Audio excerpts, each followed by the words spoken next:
के लिए और पुराने लोगों को भी एक फायदेमंद हो जाएगा। बराबर। हम सी टेट का पेपर जो दे रहे हैं, इनमें 2 पेपर हैं। बराबर। पेपर 1 और पेपर 2। बराबर, यस और नो? Yes sir. हाँ। पेपर 1 किसके लिए है? पेपर 1 किसके लिए है? बीएड वाला। फर्स्ट पहली स्टैंडर्ड टू कक्षा से स्टैंडर्ड। 5वीं कक्षा तक। पहिली ते 5वी आणि दुसरा 5वीं पेपर 6वी ते 8वी 6 पर्यंत। से 8वीं पर्यंत। Very nice. पहला पेपर जो बच्चे फर्स्ट क्लास से लेके 5th क्लास तक पढ़ाने के लिए इच्छुक हैं, उनके लिए फर्स्ट पेपर होगा। सेकंड पेपर जो है वो 6ठी से लेके 8वीं कक्षा तक पढ़ाने के लिए जो इच्छुक है, उनके लिए सेकंड पेपर होगा। बराबर। तो सेकंड पेपर बीएड वाले दे सकते हैं, प्रथम पेपर डीएड वाले लोग दे सकते हैं।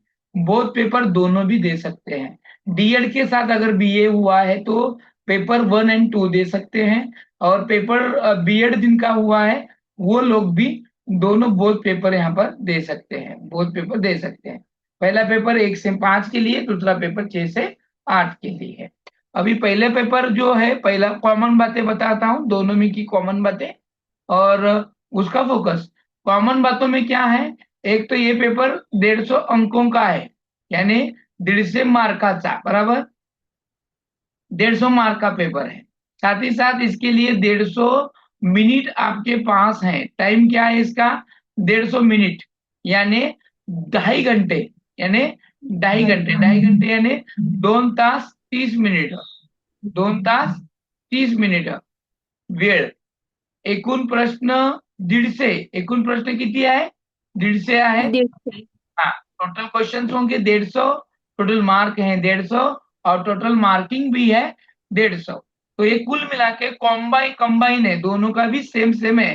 ये दोनों का सेम सेम रहने की वजह से यहाँ पर मैंने उसको क्या किया, ड्रॉ किया। अब देखो पेपर 1 के लिए टोटल 5 सेक्शन है। कितने सेक्शन है? 5। और पेपर 2 के लिए टोटल 4 सेक्शन है, यानी 4 ही सेक्शन है।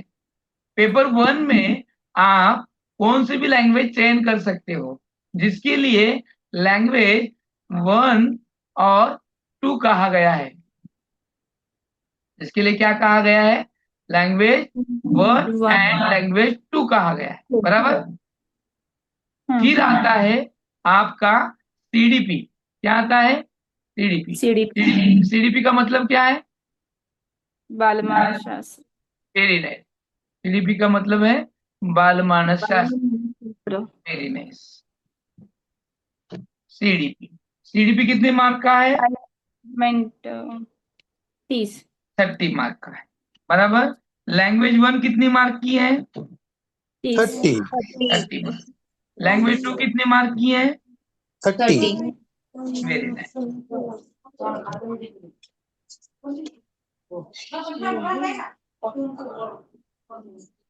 साथ ही दोनों के मार्क कितने कितने हैं? 60 60 और प्लस 90। CDP 60 mark. बराबर। अब ये पेपर 1 का चल रहा है। किसका चल रहा है ये? पेपर 1। ज्यांचं बिनकामाचं माईक आहे त्यांनी बंद करा, काय गरज नाही। माईक चालू ठेवायची काय गरज आहे? बंद करो।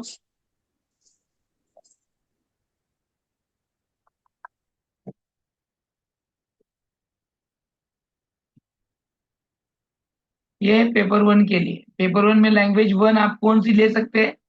उर्दू, इंग्लिश, मराठी, हिंदी में से कौन से भी। अगर आपको इंग्लिश पसंद नहीं है तो आप इंग्लिश भी मत लो। बरोबर आहे? मग ती पहिली लैंग्वेज असू नये तो दूसरी असू दे, पहली हो या दूसरी हो, कौन सी भी लैंग्वेज आप नहीं ले सकते अगर आपको नहीं चाहिए। हाँ। अगर आपको इंग्लिश में अच्छे मार्क मिलते हैं तभी इंग्लिश को प्रेफर करो, वरना इंग्लिश की जरूरत है ही नहीं। बराबर।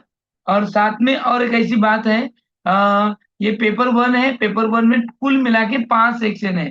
फिर आएगा मैथ्स का सेक्शन। किसका आएगा? मैथ्स का। मैथ मैथ्स कितने मार्कों का है? 30। मैथ्स भी 30 मार्कों का है, और 30 मिनट होगा उसके लिए। बराबर। 30 क्वेश्चन भी होंगे उसके लिए। हाँ, 30 क्वेश्चन 30 मार्क। यहाँ पे दो 30-30 किस लिए लिखा है? तो मार्क और क्वेश्चन के लिए लिखा है।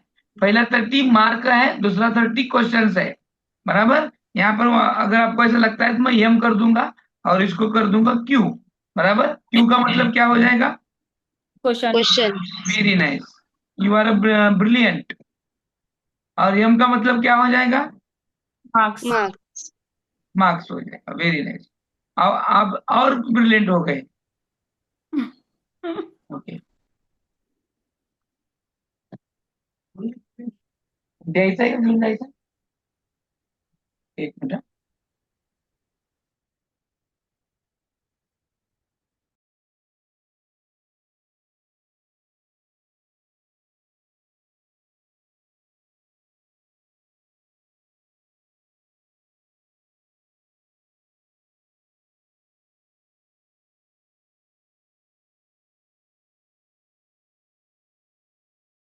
आ रही है आवाज मेरी अभी? यस अब सर। हाँ सर। अब कितने क्वेश्चन ये बचा है? सेक्शन कितने बचे हैं अभी? Last section. हाँ. क्या है इस लास्ट सेक्शन एनवायरमेंट। का? ईवीएस। एनवायरमेंट। कितने मार्क के लिए है? 30 मार्क्स। 30 कितने mark 30 question? Question. Very nice. 30 अब कुल मिला 30 मिनट्स। के कितना हो गया? 150 150। 150 क्या हो गया? 150 मार्क्स 150 मार्क्स हो गया क्वेश्चन। और 150 मिनट हो गया। वेरी मतलब नाइस. 40 are you brilliant? एकदम ब्रिलियंट है आप, बहुत होशियार है. Okay, very nice. यानी आपको पूरा समझ में आया पेपर लैंग्वेज किस तरह से है, क्या है. लैंग्वेज वर्ड समझ में आया बच्चों? समझ में आया? Okay, very nice. अब क्या है, टोटल जो पेपर है हमारा 150 मार्क का है और 150 क्वेश्चन हैं. 150 क्वेश्चन के साथ साथ इसमें 150 मिनट में हम इसको सॉल्व भी कर सकते हैं, या करना ही है हमें, जो 2.5 घंटे के लिए पेपर है. अब इसमें देखते वक्त स्क्रीन पे दिख रहा है ना आप सभी को? Yes sir. दिख रहा है ना? मुझे हाँ। नहीं दिख रहा. आपको इसीलिए तो पूछा. अब देखो इसमें ये जो पेपर 1 हुआ, अब पेपर 2 जो है, या फिर पेपर 2 के लिए का प्रोसेस भी बता दूंगा. उसके पहले यहाँ पर हम ये लैंग्वेज की जो बाइफिकेशन है उसको देखेंगे. जैसे कि लैंग्वेज में जो 30 मार्क है, 30 मार्क में दो हिस्से आते हैं. दो हिस्सों में क्या होता है, 15-15 के दो बन जाते हैं. कितने बन जाए? 15-15 के दो. 2। हाँ. अब 15-15 के दो यानी क्या है? ये जो 15 मार्क का पेपर है आपका, बराबर, ये जो आपका 15 मार्क का पेपर है, अब ये नया हो. पद्य 9 मार्क और कविता पर 6 mark. Very nice, very nice. यानी आपने उसको रट लिया, आपने उसको समझ लिया, आपने उसको जान लिया. एकदम झकास, होशियार, ब्रिलियंट. एक बार जो जुड़ जाते हैं ब्रिलियंट ही होके बाहर आते हैं. वेरी नाइस, मुझे आप पे गर्व है. एक मिनट. हाँ, यहाँ पर इसको थोड़ा इरेज कर रहा हूँ, जिसकी वजह से क्या होना है हमें.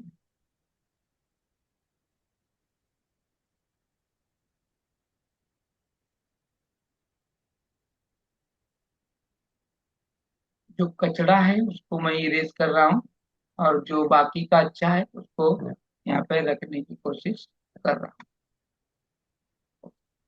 अब उसको मैं डायग्राम में दिखा सकता हूँ. अब जो लैंग्वेज है,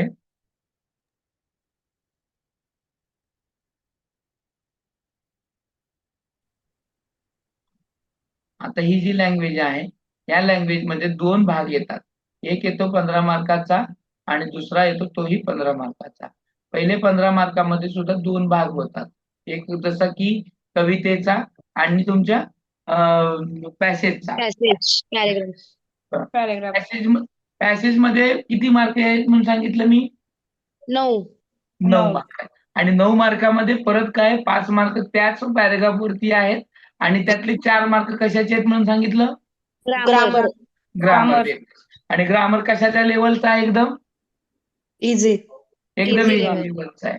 4 मार्कासाठी आहे. किती मार्कासाठी आहे फक्त ग्रामर? 4। 4 मार्कासाठी. 4। 30 मार्कापैकी 4च मार्काला फक्त ग्रामर आहे सीटीईटी मध्ये. आणि तेच टीईटी मध्ये 25 25 खूप मार्क तर जास्त, असते. हा 25 ते 26 मार्कासाठीच आहे, 25 खूप जास्तच ग्रामर. आहे. आणि टोटल पेपर तो कंटेंट बेस्डच आहे. जरी त्याचा उतारा असला तर काही उतारा सोपा नसतो, वाचेपर्यंत आपल्याला काम पडतो. पण इथले वेळ जातो. उतारे खूप सोपी आहेत. त्याच्यामध्ये 9 मार्काचा जो उतारा असेल किंवा 4 मार्काचा 6 मार्काचा जो काही कवितेवरचा उतारा असेल, याच्यामध्ये सुद्धा कसं होतं, खूप छान असे प्रश्न येतात, सोपे असतात, सोडवायला सोपं जातं, समजतं. आणि राहिलेले 15 हे ते पॅडागॉगीवरती आहेत, जे सोडवायला खूप सोपे आहेत, समजण्यासारखे आहेत, अंडरस्टँडिंग होण्याच्या लेवलचे आहेत. सेम कंडिशन लँग्वेज लँग्वेज 2 ला आहे. सेम कंडिशन लँग्वेज 2 ला सुद्धा सर एक डाऊट असं. होता सर. सर विचारा ना मॅडम. हॅलो. हा सर, तुम्ही आता जे म्हणलात ना ग्रामर तर फक्त ओव्हरऑल 4 मार्काच येणार आहे म्हणून. आता पेडागॉगी म्हणजे त्यांनी एक्झॅक्टली कशाशी रिलेटेड विचारणार सर? कारण तेच आता सांगत आहे, मॅथ सायन्स वाल्यांचं तर हो. सांगत आहे मॅडम, सांगत.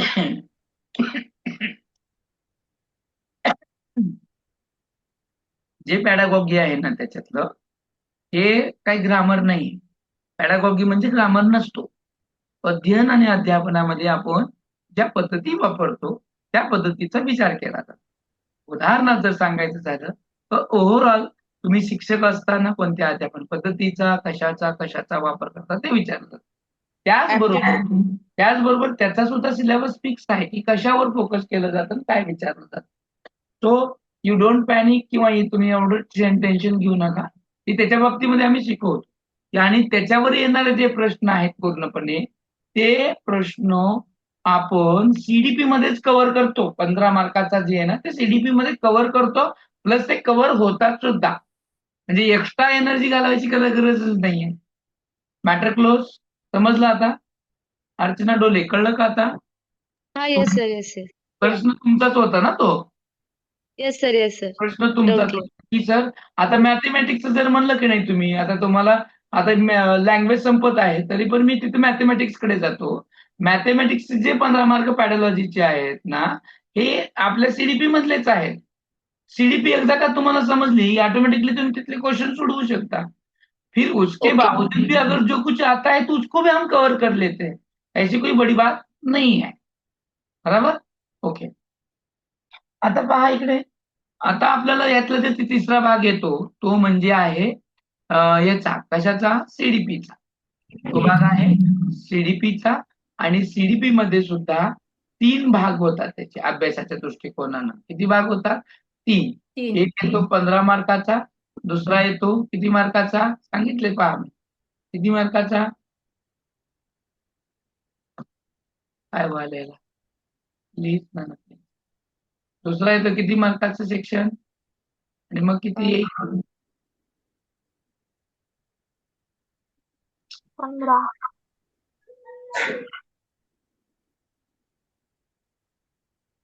काय करावं, हे पेनच चालेल ना पहा. नको म्हणते का लिहून दाखवाल? ओके. काय काय झालं आता? काय काय पाहिलं आपण या सीडीपी मध्ये आपण? 3 पार्ट होतात. हा, 15 मार्क, 5 मार्क आणि 10 मार्क.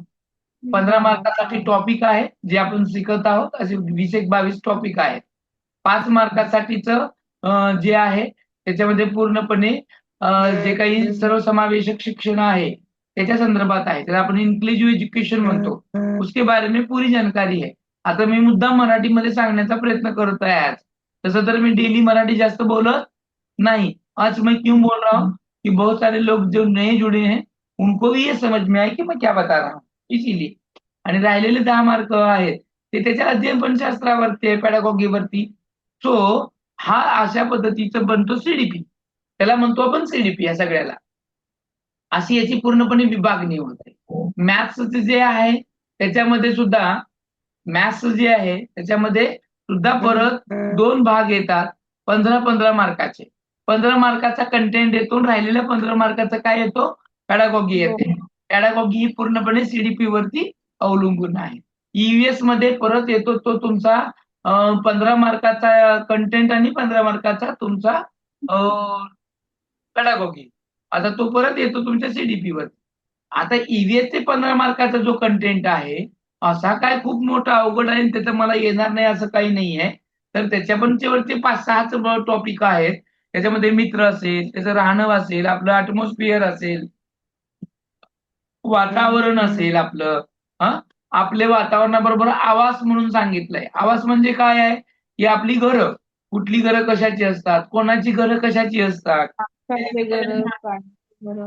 जातात, ठीक आहे नाही, वा कुठे जातो वगैरे वगैरे, अशा प्रश्नांचा त्याच्यामध्ये समावेश होतो. त्याचबरोबर पाणी आहे, जल आहे, है की नाही, वॉटर.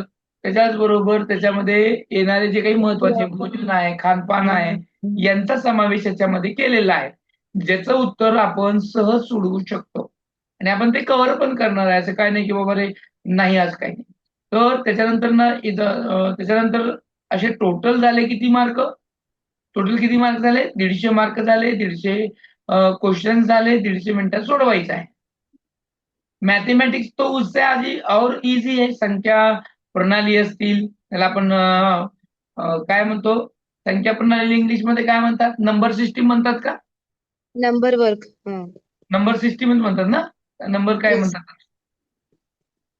नंबर वर्क सर, त्याच्यामध्ये सगळंच माझ्या नंबर हिशोबाने, सिस्टीम. माझ्या हिशोबानं त्याचं नंबर टॉपिकचं नावच आहे नंबर सिस्टीम म्हणून. तर number number system system sir. असतं आणि नंबर सिस्टीम मध्ये सगळ्याच येतात तुमचे नंबर्स, पहिली संख्यापासून नैसर्गिक संख्येपासून, हं दुसरी मग सम विषम संख्या, हं मग गुणाकार, मग त्याला आपण म्हणतो बेसिक असतं ना, मूलभूत क्रिया असतात गणितामध्ये, बेरीज असते, वजाबाकी असते, भागाकार असतो, गुणाकार असतो, हे बेसिक क्रियावरती असतात. लसाई मसावी असेल, यांच्या टॉपिक ठरलेले आहेत, जास्त टॉपिक नसतात. त्यांनी दिलेल्या टॉपिकवरच क्वेश्चन विचारतात, आउट ऑफ क्वेश्चन नहीं रहता है. जो भी कंटेंट रहता है ओल्ड क्वेश्चन पेपर अगर हम सॉल्व करेंगे तो ऑटोमेटिकली हमें उस पे आंसर आ जाएगा. जैसे की रिपीट और रिपीट भी हो सकते हैं. आता कसं असतं, मागच्या वर्षी व्याज याच्यावर विचारलं असेल व्याजावर, त्याच्यामध्ये याही वर्षी व्याज विचारलं, तर नावं किंवा आकडे चेंज असतात, बाकीचं पॅटर्न तर सेमच राहतं. तर त्याच्यामुळं सीटेट मधले मॅथमॅटिक्स असू दे, ईव्हीएस असू दे, इतकं हार्ड नसतो. आणि याचंच उदाहरण आपण पाहणार आहोत येणाऱ्या रविवारी. 150 मार्काचा पेपर पूर्णपणे सोडवून आणि सोडवल्यानंतर आपण सोमवारी त्याच्यावर चर्चा करणार आहोत. बघा किती छान होईल. रविवारी पूर्णपणे 150 मार्काचा पेपर सोडवायचा आणि सोमवारी त्याच्यावरती चर्चा घडवून आणायची. पेपर कसा गेला, पेपरमध्ये काय चुका झाल्या, नेमकं आपल्याला काय पाहिजे आणि आपण कशा दिशेने जाणार आहोत. बरोबर आहे का? सोपं वाटेल, भारी वाटेल का नाही? हो सर. हॅलो सर, हा, मी नवीन जॉईन झाले. थोडस अगोदर पासून थोडक्यात माहिती सांगता का? तेच सांगत आहे ना मॅडम. अजून अजून काय पहिलं सांगू? तुम्ही आज जॉईन झाले का? सिलेबस आज जॉईन झाले की आत्ता जॉईन झाले? कालपासून झालंय. हा, हो. मग मी आता जे पेपर 1चं जे सांगितलं का नाही, ते तुम्हाला कळलं का?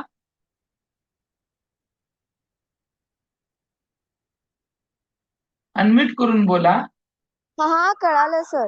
हा, तो सिलेबस आहे मॅडम. तुमचं हो. पेपर 1 साठी की 2 साठी आहे? पेपर 1 आणि 2 दोन्ही आहे सर. दोन्ही आहे. बर, हो. कुठून आहात तुम्ही? सोलापूर. सोलापूरवरून आहात. मी तुम्हाला शेवटी एक नंबर टाकतो. याच्या व्यतिरिक्त काही नाही कळलं, आता इथं मी सगळं सॉल्व्हच करणार आहे, पण तरी नाही कळलं तर त्या नंबरवर तुम्हाला काय करायचं आहे, फोन करायचा आहे. आणि फोन केलं की तुम्हाला अजून परत इथं सांगितलं जाईल. ठीक आहे? Okay sir. हा, हो. चालेल ना? हो, ठीक आहे. आता मी पुढे चालू का, कंटिन्यू करू मी आता? Okay sir. हा, हा सर. आता पहा आपण कुठे होतो, की पेपर 1 आपलं या ठिकाणी क्लिअर झालेला आहे. आता पेपर 1चा जो सिलेबस आहे, आता आपण त्याचं डिस्कस केलं. पेपर 1 हे डी वाल्यांना देता येतं आणि बी वाल्यांनाही देता येतं. डी प्लस जर BA असेल तर आपण बोथ पेपर पण देऊ शकतो. ओके. पेपर 1 मध्ये एकूण 5 सेक्शन असतात. 5 सेक्शन मध्ये लँग्वेज 1 तुम्हाला जी सोपी जाते तीच निवडा, दुसरी निवडू नका. हिंदी, मराठी, इंग्लिश आणि उर्दू सारख्याच एकूण 20 लँग्वेज दिलेल्या आहेत. त्यातली आपण महाराष्ट्रातली असल्या कारणामुळं हिंदी, इंग्लिश, उर्दू आणि मराठी यापैकीच निवडू शकतो. जर मला इंग्लिश हार्ड जात असेल तर मी इंग्लिश लँग्वेज घ्यायची नाही. जर मला इंग्लिश आवडत नसेल, मला इंग्लिश समजत नसेल, इंग्लिश जमत नसेल, इंग्लिशचं माझं 36चा आकडा असेल, तर मी अजिबात इंग्लिश घेणार नाही. मग काय घेईन? मग मी मराठी आणि हिंदी घेईन. मग मला कन्नडा येत असेल तर कन्नडा घेईन, तेलुगू चांगलं असेल तर तेलुगू घेईन, उर्दू मला जमत असेल तर मी उर्दू घेईन. याच भाषेवरती मी काय करणार आहे? फोकस करणार आहे. कळतंय? आणि हेच लँग्वेज आहे 30 मार्काचे आणि 30 मार्काचं असत असताना याचं आपण डिवायडेशन केलं 15-15 मध्ये. 15 मार्काचा पॅसेज आहे आणि 15 मार्काचा पॅडेगॉगी आहे. 15 मार्काच्या पॅसेजमध्ये सुद्धा 9 मार्काचं तुम्हाला पद्य आहे, मग गद्य आहे 6 मार्काचं, असं मिळून 15 मार्क होतात. याच्यामध्ये फक्त लँग्वेजमध्ये 4 ते 5 मार्काचाच ग्रामर येतो, अन्यथा जास्त ग्रामर येत नाही.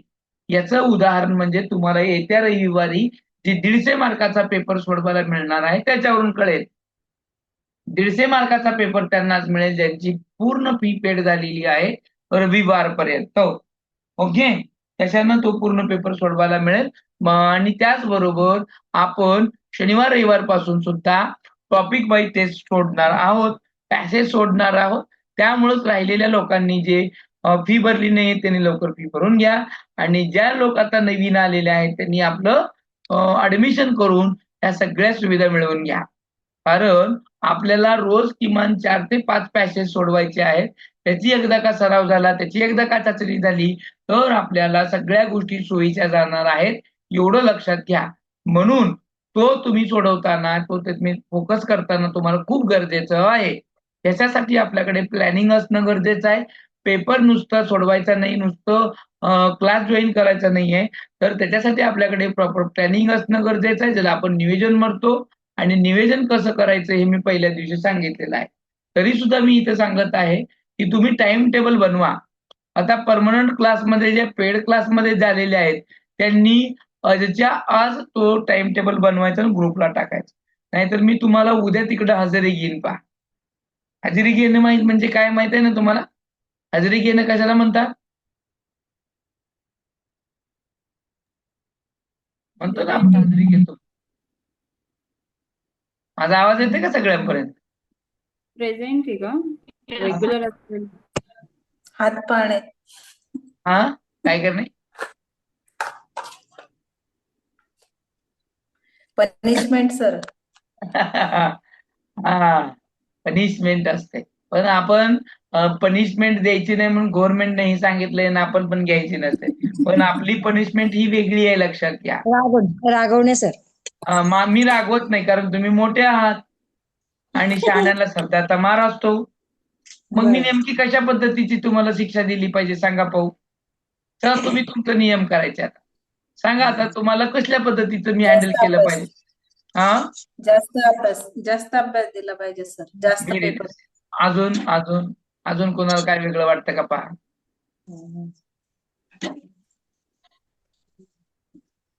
कोणाला आठवतं का पहा, अजून काय करावं असं वाटतं सरनी, की जेणेकरून आपण लय अभ्यास करावा. लय म्हणजे लय अभ्यास करावा. माहित आहे का तुम्हाला? तर मी सांगतो, माझ्याकडे थोडं उलट असतं. समजा एखाद्यानं सांगून सुद्धा एकदा दोनदा सांगून नाही ऐकलं. आता टीईटी मध्ये आपण तेवढं काही तुम्हाला कडक केलेलं नव्हतं. इथं का करावं लागतं? तर तुमचं ते व्हायलाच पाहिजे सारखं. जर तुमच्यापैकी आज कुणी जे पेमेंट पेडवाल्यांनी पेड ग्रुपवरती तुम्ही तुमचं टाइम टेबल नाही टाकलं, दिनचर्या नाही टाकली, तुम्ही काय करत आहात आणि त्याला लागूनच कसं अभ्यास करणार त्याचं टाइम टेबल जर नाही टाकलं, तर उद्या तुम्हाला क्लासमध्ये जॉईन करून घेतलं जाणार नाही येणाऱ्या 5 ते 6 दिवसासाठी. चालेल का? डेंजर आहे सर ही पनिशमेंट. हा, ही पनिशमेंट डेंजर आहे खरंच. चांगली आहे का? चांगली आहे का? हो सर. हो. हो सर. हो सर. अशीच पाहिजे की नाही पनिशमेंट? मग हो सर. पाहिजे का नको? हो सर. हो हो सर. हो हो सर. नको असेल तरी सांगा, असं काही नाही बाबा. पण तुम्ही किती जरी काय जरी म्हणले, नको जरी म्हणले, तर मला करावेच लागणार आहे. Rule is a rule. मग म्हणताय कशाला म्हणणार? पण तुम्हालाही कळलं पाहिजे की आपण आता फी भरून इथं जॉईन झालेलं आहे की नाही. बरं. मग फी हो. भरून जॉईन झाले म्हणल्यानंतर आपण अभ्यास कसा केला पाहिजे हो. सिरियसली हा, आणि आपला उद्देश काय आहे एवढं सगळं करण्यापाठीमाग उद्देश टीटीटी पास काय. होणं. मग ज्या उद्देशासाठी आपण जॉईन केले ते उद्देश जर आपलं पूर्ण होत नसेल तर ते क्लास लावण्यात काय अर्थ आहे का. नाही. हा, एवढं कळलं म्हणजे बस झालं. जर ते सगळं करण्यामध्ये अर्थ जर नसेल तर काय उपयोग आहे. सो सगळ्यांना महत्वपूर्ण सूचना अशी की दिलेला जो होमवर्क असतो, दिलेलं जे काम असतं ते आपण कंटिन्यू पूर्ण करायचं असतं. दर सोमवार हा आपला केलेल्या कामाचा रिव्ह्यूचा असतो. जर पहिल्या दिवशी असे कोण व्यक्ती सापडले आणि त्यांना जर मी रिस्टिकेट केलं तर तो तब्बल 8 दिवसासाठी रिस्टिकेट होतो. म्हणजे ह्या सोमवारपासून ते पुढच्या सोमवारपर्यंत त्याला कोणत्याही पद्धतीनं क्लासला जॉईन करता येत नाही. आता तुम्ही म्हणाल सर किती जणांना तुम्ही नाव बघून हे करणार आहे. तर ऑलरेडी आम्ही प्लेड ग्रुपच्या ह्याच्यामध्ये कसं करतो की बाबा रे आपण त्याचे नंबर जे असतात ना त्याला ब्लॉकच करून टाकतो 8 दिवसासाठी सस्पेंडेड. आणि अशी सोय झूमला आहे. अशी झूमला आहे. आणि तुम्हाला वाटत असेल की सर आम्ही रेकॉर्डिंग बघतो तर ऍप्लिकेशन मध्ये तुम्हाला इनऍक्टिव्ह केलं जातं 8 दिवसासाठी. बरोबर आहे. हा, मग आता पेड सांगा ग्रुप मध्ये only can admin send message आहे कुठल्या ग्रुपमध्ये. पेड ग्रुपला. असं होऊ शकत नाही. कसं काय बरं. मग सर दुसरा ग्रुप आहे ना, कारण माझ्याकडे जो आहे ना काय नाव आहे तुमच्या त्यात ग्रुपचा. तसं दिसायला लागलं. ग्रुपचं नाव काय एक तुमच्या. मिनिट. CTT exam 2025. हम्म. तो पेडचा नाही आहे. पेडच्या मग मी ग्रुपचं नाव शुभम बीबीए सरांना परवा आहे. बीबीए सीटीटी एक्झाम 2025 असं आहे. तर मी परवा शुभम सरांना फोन केल्यावर त्यांनी म्हणले तुम्हाला ऍड केलंय म्हणले. मग केलं असेल. नाव काय सर ग्रुपचं. माझं नाव ग्रुपचं नाव सर. BBA CTT exam 2025. खूप छान नाव आहे. बीबीए म्हणजे काय. Brainy badgers. Very nice.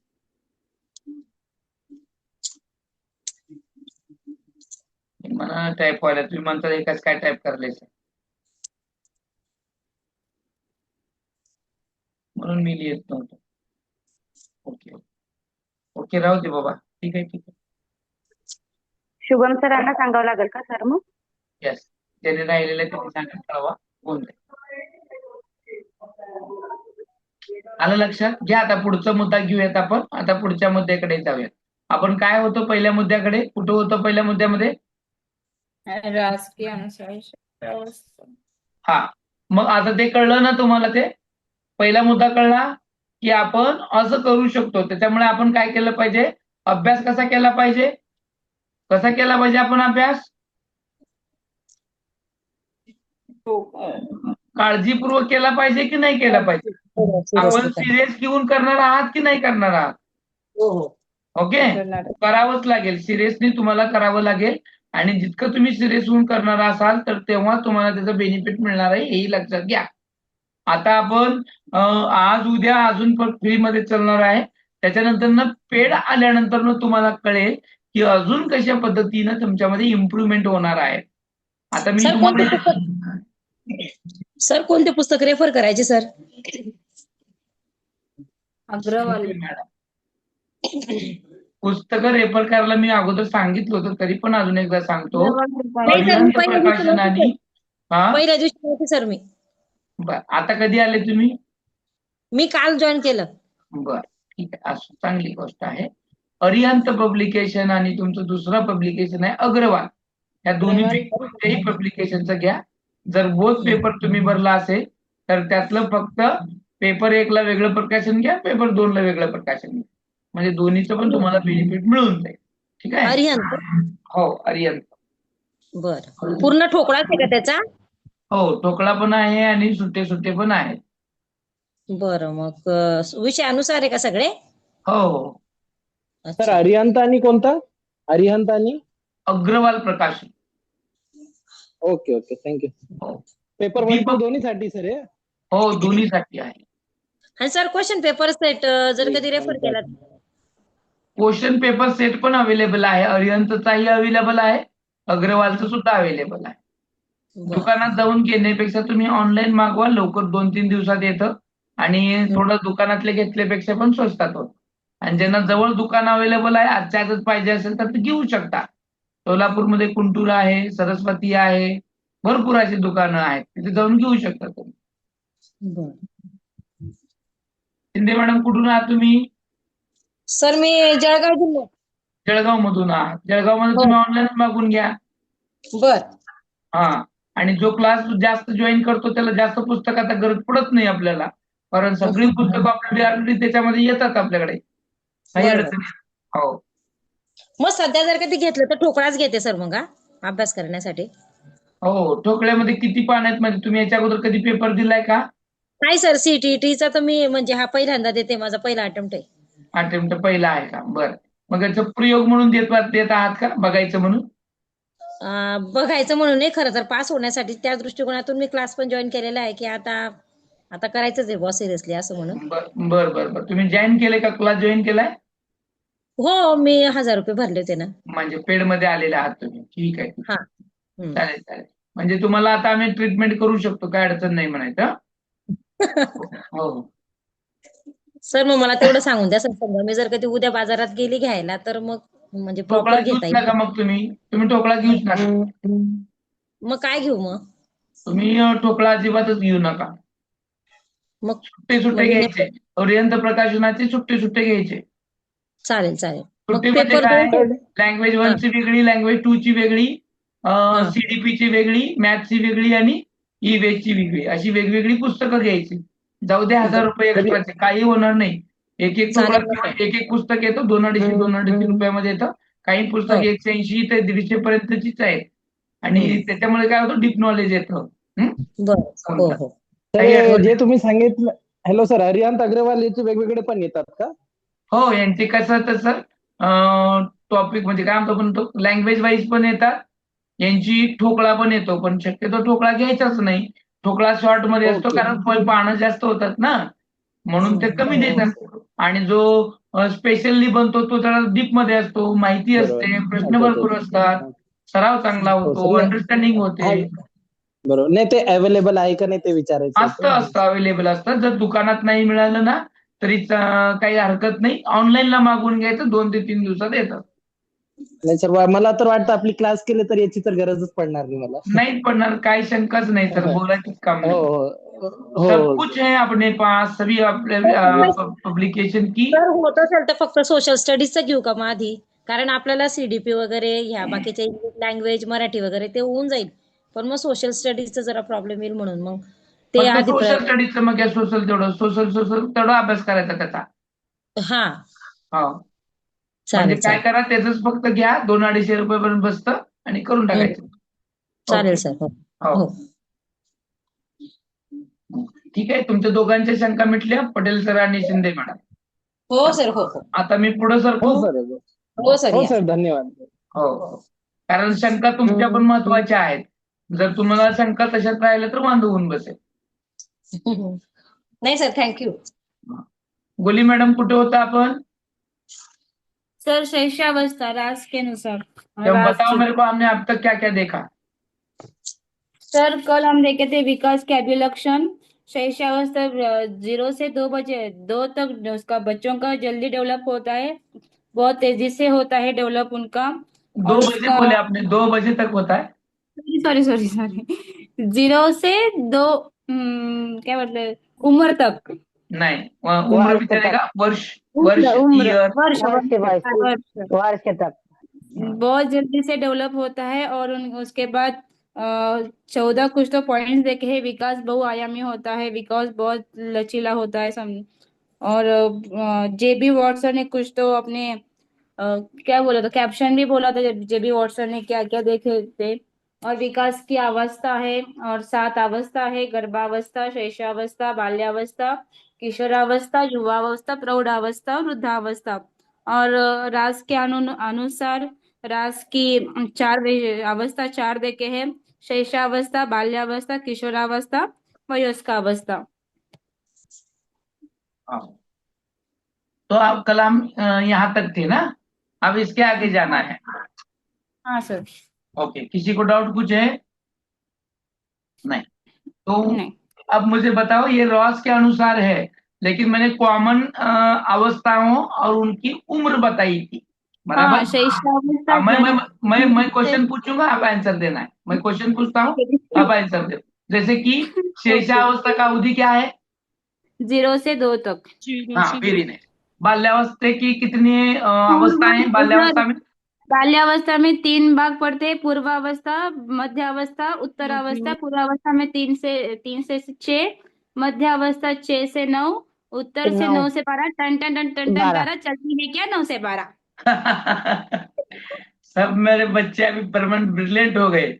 चलो, और तो ये किशोरावस्था में 12 से 18, नहीं तो 13 से 18 तक। Very nice, very very nice. चलो, अब बहुत ही बेहतरीन, यह सब कुछ सुनकर मुझे भी अच्छा लगा। तो थैंक यू। इसी तरह से पढ़ाई भी आपकी अच्छी हो रही है, ये तो वक्त ही बताएगा कि आप में कितने बदलाव हो सकते हैं। कि जैसे कि टीईटी के मुकाबले, गोली थे ना टीईटी के बैच में, हाँ सर।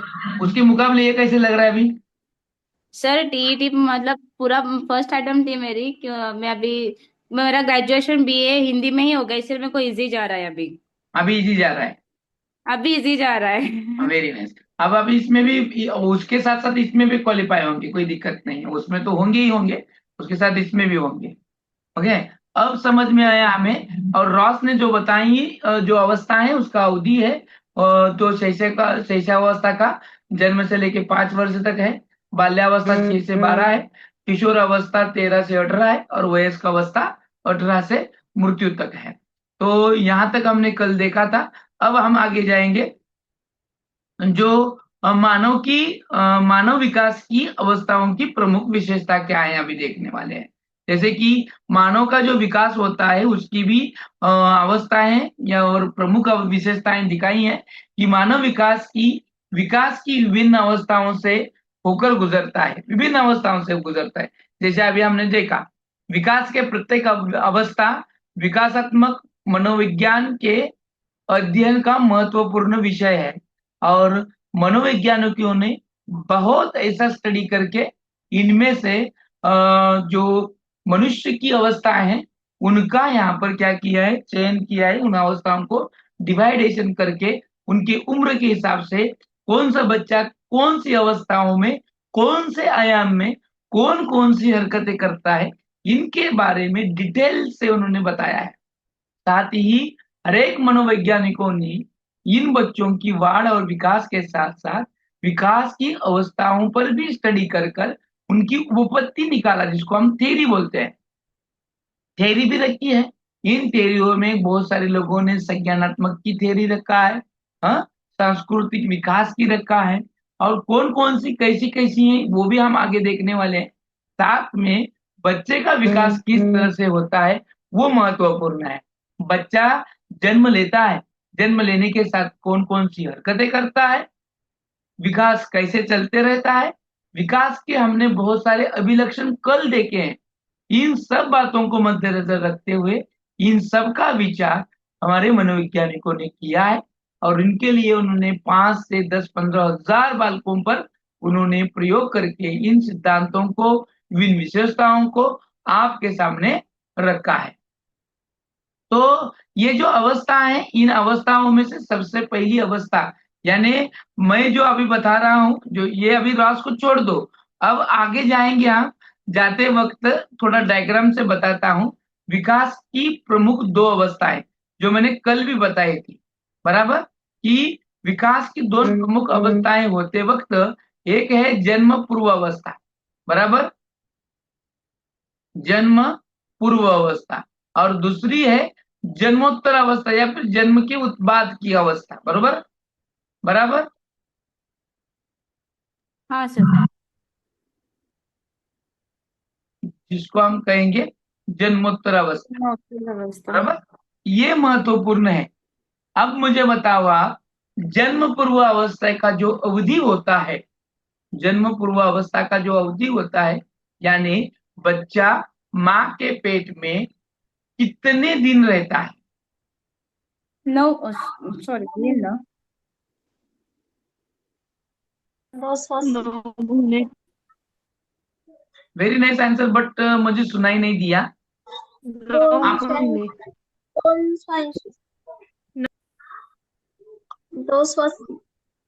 नहीं, आपकी रेंज नहीं आ रही है। आवाज ही नहीं आ रही है उनकी। आप ये कहना चाह रहे हैं कि 9 महीने 9 दिन? नहीं फिर क्या कहना चाह रहे हैं आप? सुनाई नहीं दे रहा। अब किसको सुनाई दिया हो तो मुझे बताओ क्या कहा किसने। नहीं सर, मेरे को भी नहीं। 280 कुछ तो समथिंग बोला था। समथिंग समथिंग बोला। खरगोश का बोलना है क्या? वेरी नाइस, समथिंग समथिंग वालों, वेरी नाइस आंसर। मैंने क्या पूछा है उसी हिसाब से कभी भी आंसर को देना है। जिन लोगों ने 9 महीने 9 दिन कहा है उनका आंसर सही है, लेकिन मैंने क्या पूछा उसके हिसाब से वो आंसर गलत है, क्योंकि मैंने पूछा था बच्चा माँ के पेट में कितने दिनों रहता है। कितने दिन रहता है तो वो आंसर दिनों में आना चाहिए। वो 200, हाँ 280 दिनों से लेके कितने दिन तक रहेगा? 200 टोटली डायरेक्टली करेक्टली 280 नहीं रहते। 280 यानी 9 महीने 9 दिन है, लेकिन बच्चा कभी कभी 9 महीने 9 दिन बाद भी डिलीवर नहीं होता है, ऊपर के दिन भी ज्यादा से लेता है। यस और नो? Right answer? गलत? 286 सही है कि गलत है मेरा? 286 हाँ 286 286। ओके, 286 है, और फिर कभी कभी 280, 290 भी हो सकता है कभी कभी। हाँ, तो ये अपने को यहाँ पे अप्रोक्स पकड़ना है। 280 से लेके 290 भी पकड़ सकते हैं, 286 भी पकड़ सकते हैं। तो 280 दिन टोटली 9 महीने 9 दिन का है। आता तुम्ही म्हणू नका फेब्रुवारी दिवस महिना हा 28 दिवसाचा असतो कसं काय? असं काय करू नका मग त्याला, कारण इकडलं कॅलेंडर वेगळा असतो, तिकडलं वेगळा असतो। अब यहाँ पे हमें देखना है जन्म पूर्व और जन्मोत्तर अवस्था। इनमें से पहली अवस्था को अभी हम देखने वाले हैं। इनमें से पहली अवस्था को हम देख रहे हैं, जिसका नाम है गर्भावस्था। क्या है? गर्भावस्था। टोटल देख रहे हैं पूरी पूरे 9 महीने रहने वाली अवस्था को क्या कहा जाता है? गर्भावस्था का। गर्भावस्था। यस, बराबर, बराबर है ना? जो 9 महीने की रहती है, कभी कभी 9 महीने के ऊपर का जो डेज होते हैं, कोई बच्चा नहीं लेता, कोई लेते हैं। कभी कभी प्री मैच्योर डिलीवरी होती है। किसी पता है क्या what is meaning of the pre mature delivery? पता होना। 7 मंथ की डिलीवरी हो जैसे जाती 8वें है। महीने में होती है 7 और 8th मंथ। वेरी नाइस, हाँ। एकदम बराबर। ये 7th महीने में या फिर 8th वाले महीने में होती है। प्री मतलब है दिए गए अवधि के पहले होना, बराबर है।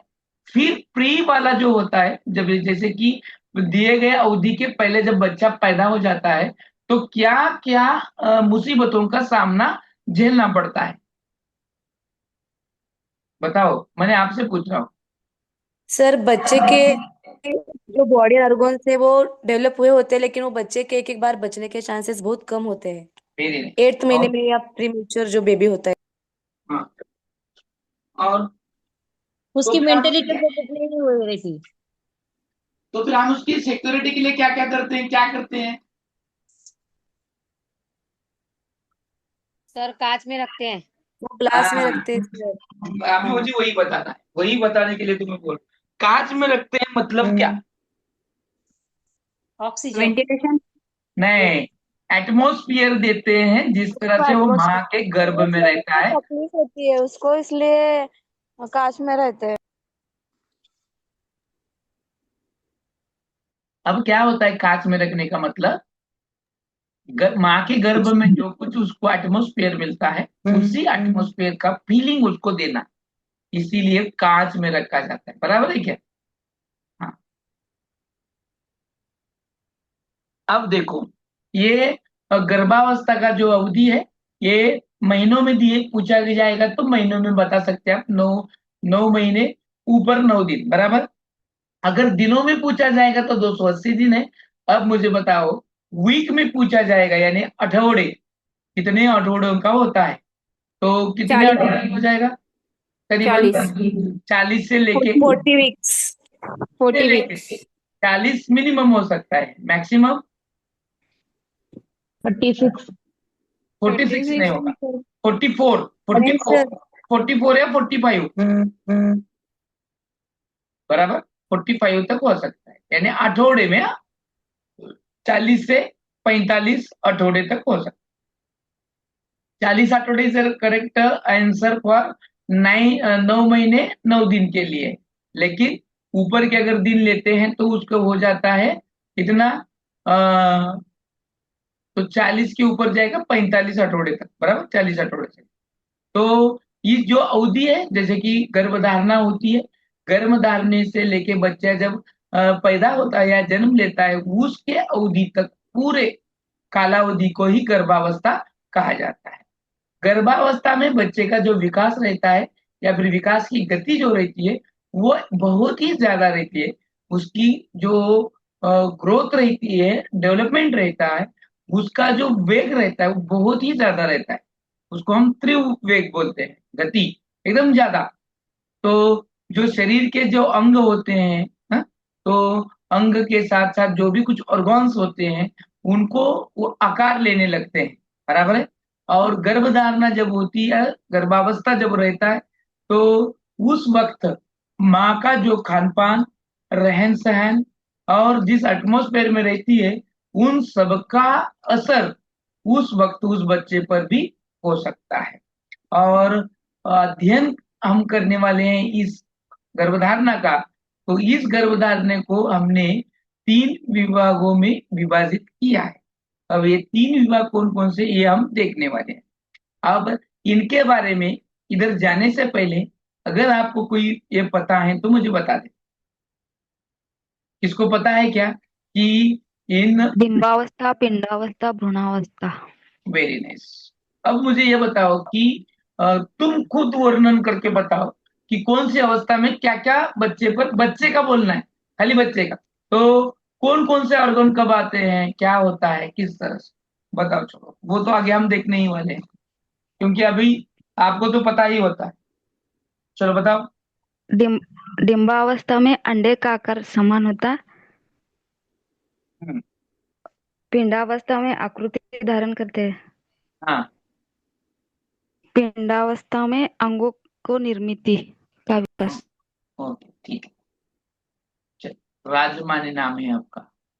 ओके चलो आप देख रहे हैं अभी ये है बच्चे का विकास रेट, कौन से महीने में कितना कितना और किस तरह से बच्चे का बढ़ रहा है वो हम देख रहे हैं।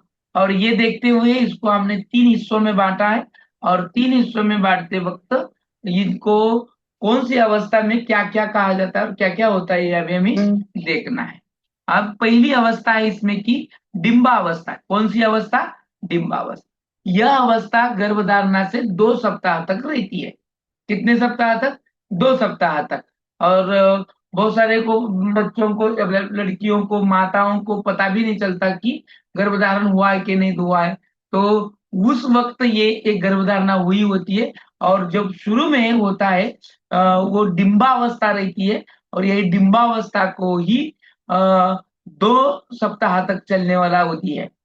इसमें क्या होता है, इसका आकार अंडे के समान होता है और किसका? वो जो गर्भ होता है उसका। और ये आकार अंडे के समान होने की वजह से ये गर्भ नलिकाओं में इधर उधर तैरता रहता है। इसीलिए डॉक्टर इस अवधाव में आपको गाड़ी पर फिरने के लिए वगैरह मना करते हैं बराबर। और कुछ जड़ वस्तुओं को वगैरह उठाना वगैरह।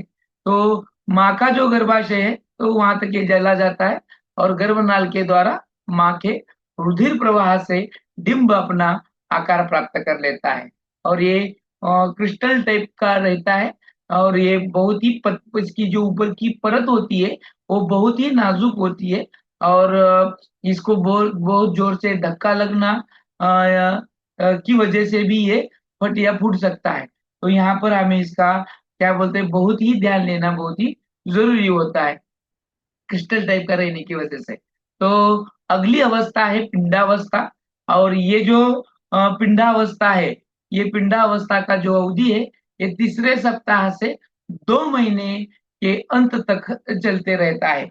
2 महीने के अंत तक पूरा, यानी टोटली 2 मंथ। अब यहाँ क्या होता है, धीरे धीरे वो जो अभी क्रिस्टल टाइप था, अंडे का आकार था, अंदर वाटर भरा हुआ था, हाँ, तो वो अब क्या होता है, मांस के गोले की ओर बनने लगता है। और धीरे धीरे वो मानव रूपी क्या करता है, आकृति धारण करने का प्रयास कर लेता है और बनता भी है। और फिर धीरे धीरे 2 मंथ कंप्लीट होने के बाद फिर उसमें ऑर्गन्स आने लगते हैं। अब ये जो है, ये अवस्थाओं में भी जो गति रहती है विकास की बहुत ही ज्यादा रहती है। और यहाँ पर भी बताया जाता है, देखो कि बच्चे का ग्रोथ कैसे बन रहा है, क्या बन रहा है, क्या नहीं बन रहा है। इसीलिए यहाँ पर 3 महीने कंप्लीट होने के बाद एक सोनोग्राफी की जाती है, बराबर, यस ना, बराबर है यस कि? सर। हाँ। हाउ मेनी टाइम आप सोनोग्राफी करते हैं? 9 महीने की इसमें कितने वक्त मेनली सोनोग्राफी की जाती 3 टाइम्स, तीसरे, थ्री 5वें और 7वें महीने में। है? तीसरा, पांचवा 5वां, और 7वां। 7वां। तीसरे महीने की जाने वाली नॉर्मल सोनोग्राफी रहती है, 7वें में भी नॉर्मल रहती है। 90 की जो रहती है वो कैसी रहती है, अलग रहती है थोडी, बराबर। ते मोठ्या मशीनवर करणार आहे असं तसं सांगतात बघा मॅडम, जरा मग आपण पण जरा हे करतो काय मोठं म्हणजे ते ते.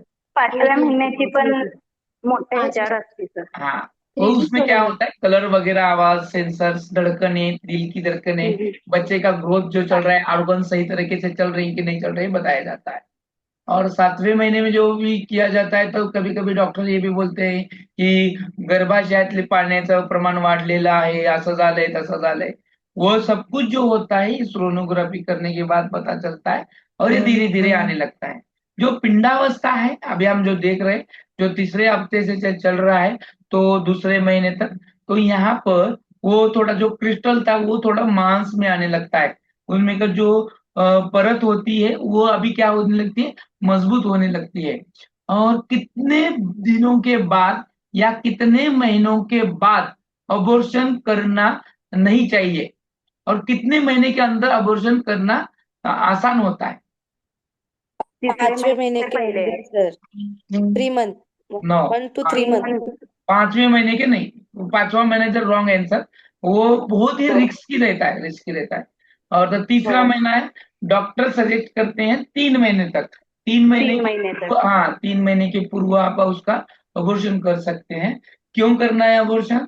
तो बच्चे का ग्रोथ अगर अच्छी से नहीं हो रही है तभी हम उसका अबॉर्शन करते हैं। लेकिन 3 महीने में पता भी चलता है कि बच्चे ने जो अभी अवयव धारण की है ना, तो इसमें के जो पूरे जो ग्रंथियां वगैरह हैं वो सब कुछ आने लगती है, तथा यहाँ पर जेंडर भी आने लगता है तीसरे महीने में।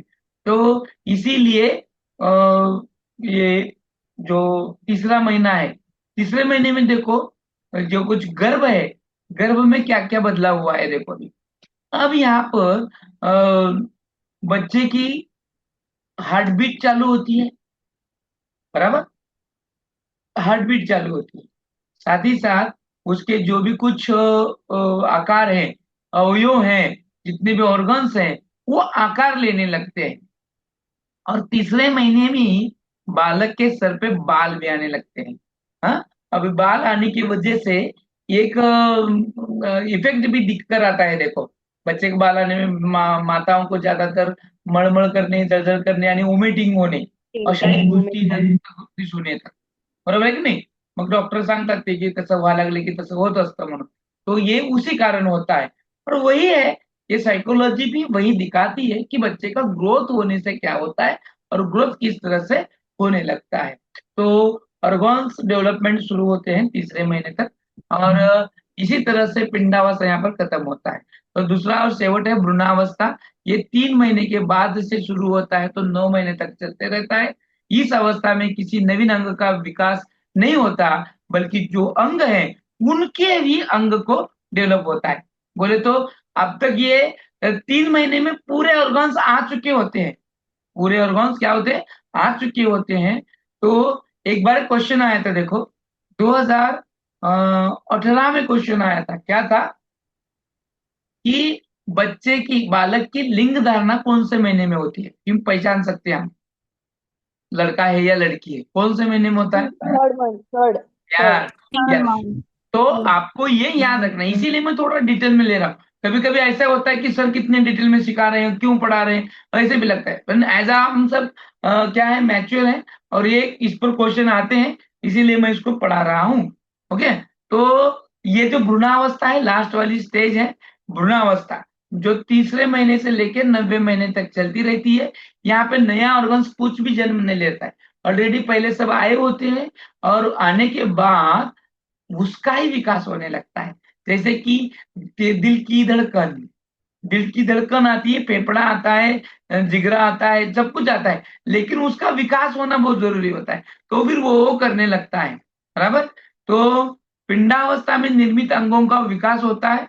इस अवस्था में मानव शिशु की आकृति का पूर्ण विकास होता है, और पूरा वो डेवलप होता है।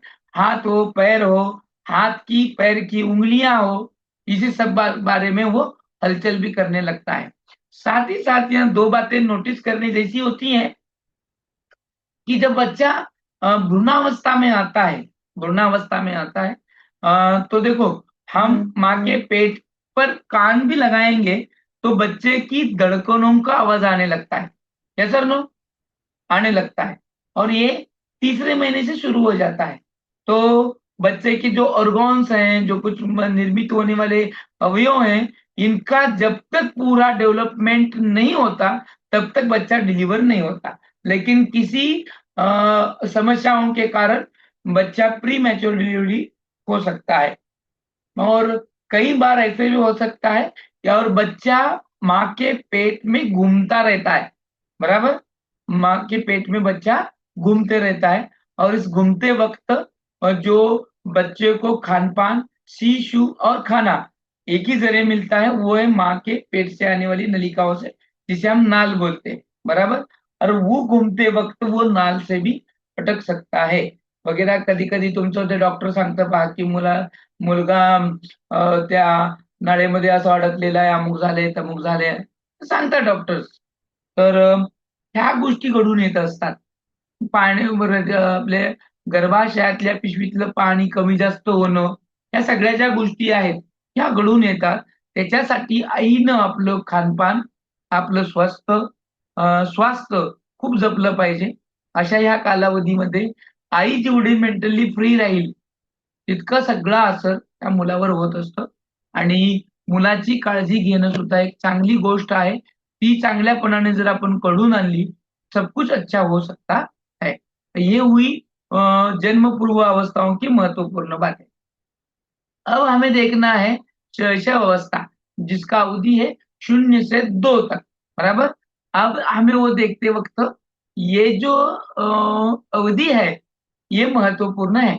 अब तुम मुझे बताओ, अब बच्चा जन्म हुआ है, जन्म से लेके 2 वर्ष तक बच्चे की सब कुछ हरकतें अभी आपको मुझे बतानी है। चलो बताओ, बताओ चलो, क्या क्या करता है बच्चा, कैसे कैसे करता है, बता रहे हैं ना? बता रहे हैं कि नहीं बता रहे, बताना नहीं चाहते, पता होना चाहिए। किसी को भी नहीं बताना है। बच्चा अभी डिलीवर हो चुका है, डिलीवर से लेके तो 2 वर्ष तक बच्चे का वर्णन करो, दिखने में कैसे दिखता है। हाँ सर हाँ। सर जब उसका उनका जन्म पूरा होता है शरीर बहुत छोटे छोटे रहता है, क्या रहता है? बहुत छोटे रहते हैं, मतलब उनकी आंखें जल्दी खुल नहीं सकती, बंद ही हाँ रहता है।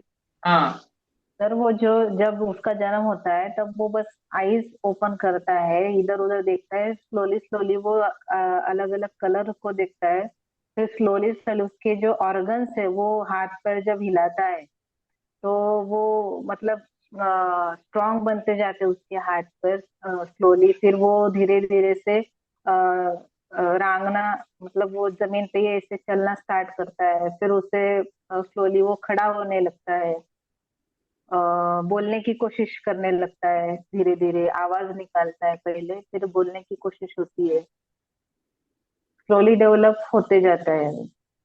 Very nice. जो भी कुछ होता है स्लोली डेवलप होता है और फिर वो बच्चा बड़ा होता है, बराबर। लेकिन शैशव के कालावधि में बच्चे का विकास बहुत ही तेजी से होता है मुकाबले अदर अवस्थाओं के, बरोबर। अदर अवस्थाओं के इसमें से बच्चे का शैशवावस्था में अवस्थाओं में जो विकास है बहुत ही तेजी से होता है। बच्चे का देखो जब डिलीवर होता है तो बच्चा रोता है सबसे पहले। क्यों रोता है? वाई? क्योंकि बच्चे सॉरी मम्मी के पेट में बहुत मतलब पूरा पैक होता है, बाहर आने के बाद पूरा उसका वातावरण चेंज होता है, सब अलग अलग दिख रहे होते हैं। एक क्या है इसीलिए उसका अंदर रहेगा तो सेफ रहेगा ना बच्चा। अगर मैं बाहर निकली बाहर निकालूंगी तब बच्चा रोएगा ना सर। नहीं, इसका मतलब ये है सर कि वो सांस लेता है फर्स्ट, हाँ, पहली मर्तबा पहली खुद मर्तबा की सांस खोपड़ी लेता में है। से। सब हाँ। पूरा उसको खुद करना पड़ता है सब। अब तक वो माँ पर डिपेंड था, माँ पर डिपेंड था। अब यहाँ पे क्या है, खुद पे डिपेंड होना है, बराबर है। जैसे उसकी नाल काटी जाती है, बच्चा रो पड़ता है या उसके पहले भी रो सकता है। अभी यहाँ पर रोने का मतलब ये है कि चेंज ऑफ एटमोस्फियर। जब बच्चा खुद पहचान लेता है कि पहले के वातावरण और दूसरे के वातावरण, इसका मतलब बच्चा कुछ सोचता है कि नहीं सोचता है। देखो, बच्चे का ब्रेन है। आता तुम्ही म्हणता की नाही, मुलगा हा कच्चा गोळा असतो, शिक्षकांनी त्याला घडवायचं असतं, शिक्षक कुंभार असतो. रॉंग. अगर शिक्षक गुंभारा असता, घडवायचा असता आणि मुलगा कच्चा गोळा असता तर इथं तुम्हाला सांगावं लागलं असतं की रड बाबा, आता रड, तू रड. बरोबर है कि समझ में आ रहा है कि नहीं? बच्चे के पास खुद ब्रेन है और ब्रेन का इस्तेमाल हुआ, चेंज ऑफ एटमोस्फेयर समझ में आया और बच्चा रो पड़ा। और यहाँ पे पहले सांस ले रहा है, और सब कुछ करना है, खुद करना है। हाँ, पहले माँ के पेट से सब कुछ मिलता था, खान पान मिलता था और शिशु भी वो कर सकता था। अब वो ऐसा नहीं है, जो भी कुछ करना है उनके बदबूते करना है। रो गया। अब आगे 40 दिन बच्चे का जो भी कुछ रंग है, रूप है, चेहरे का आकार उकार है, हे 40 दिन 40 तरह का होता है, बरोबर आहे की नाही? बघा, मुलांचं जर तुम्ही ऑब्झर्वेशन केलं तर मुलाच्या त्वचेचं कलर सुद्धा वेगवेगळ्या प्रकारे दिसतो। आज तो कभी कभी पहले दिन बच्चा दादी पे गया दिखता है, दूसरे दिन दादा पे दिखता है, तीसरे दिन माता पे दिखता है, तो 5वें दिन पिता पर दिखता है। ऐसा हो कि नहीं? बराबर है कि नहीं? Yes sir. इसीलिए 40 दिन बच्चे के डेवलपमेंट बहुत होते हैं। लेकिन जैसे ही 40 दिन तक बच्चा बहुत ज्यादा सोता है, ये सर नो, कब उठता है? जितना वो खान पान चाहिए, शिशु करना है, उतने ही वक्त ही जगता है, बाकी के टाइम सोता है। आता ते झोपणं त्याच्यासाठी खूप चांगलं असतं। बच्चा सोता है इसीलिए उसका ग्रोथ होता है। बच्चा जितना ज्यादा सोएगा उतनी अच्छी तेजी से उसकी डेवलपमेंट होगी। यही तो शैशव अवस्था का एक अनोखा संगम आपको दिखने मिलेगा, क्योंकि यहाँ पर बच्चा जो होता है वो एकदम छोटा होता है और जो भी कुछ उसकी डेवलपमेंट है वो सोने के बाद हो जाती है। साथ ही साथ बच्चे का 40 दिन तक जो पहरा जो दिखना है वो हर एक दिन चेंज हो जाता है। साथ ही साथ चेहरा, रंग, रूप, आंखें, इनमें भी बदलाव आता है।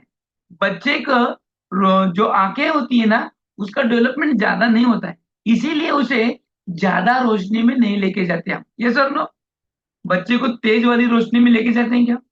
नहीं। तो डॉक्टर भी प्रेफर करते हैं कि बच्चों को 2 साल तक मोबाइल नहीं देना है, मोबाइल से उसको अवॉइड रखो। लेकिन हम 7वें 8वें महीने के बाद ही उसको मोबाइल देना शुरू करते हैं। सही या गलत? क्योंकि आंखों का जो डेवलपमेंट है 2 साल तक चलते रहता है, बहुत ही नाजुक बात होती है आंखों की। हाँ, तो इस हिसाब से बच्चे को 40 दिन तक ज्यादा रोशनी धूप में वगैरह तो हम लेके नहीं जाते, और लेके जाएंगे भी अगर मान लो तो उसके आगे थोड़ा ज्यादा ढक के रखना है, क्योंकि तेज प्रकाश नहीं ज्यादा चलता है उसको।